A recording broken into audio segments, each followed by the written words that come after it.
Good morning, guys. Ayan, busy na naman tayo sa ating kusina. At alam niyo ba kung ano ang iluluto ko ngayon? Ayan, meron tayong radish. Meron tayong smoked na pork. At saka pork sausage, yung Chinese sausage. Meron tayong dried shrimp. Na-dice ko na po yan. At saka ito na po yung ating dried mushroom na gayat ko na rin po siya at na-dice-dice na maliliit. At saka ito na po yung ating smoked na pork at saka meron tayong scallop. At meron tayong rice flour at ayan, cornstarch. So, ang lulutuin po natin ay alam nyo na kung ano, di ba? Magka-Chinese New Year. Radish cake. Magluluto tayo ng radish cake. Pero magtataka kayo bakit napaka-early ko magluto.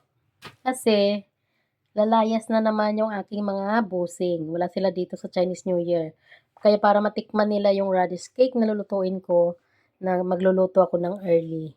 Para makain nila bago sila umalis, di ba? Kaya early ako magluto ng radish cake.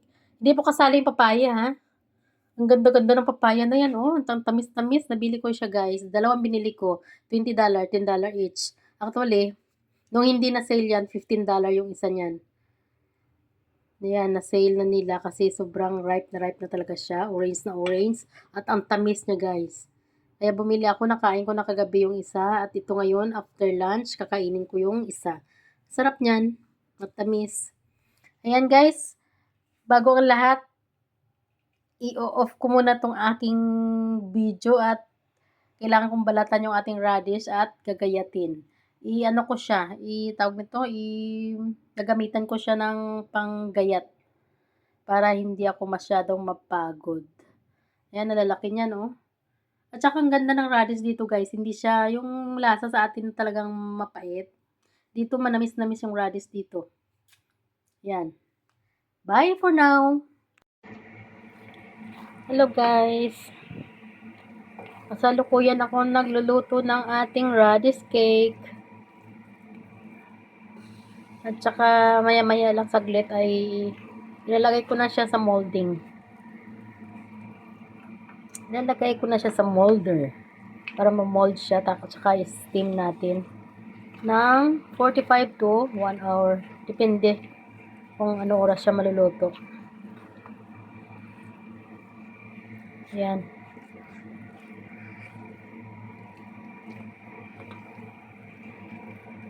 Pag ganitong texture na siya, malapot na malapot, pwede na natin siya ilagay sa molder. Hindi ko nang pinakita sa inyo kung paano ko siya niluto na ginisa lang naman kasi yung mga lahat ng ingredients. Napagod ako guys, sakit ng balikat ko sa kagadyad ng radish.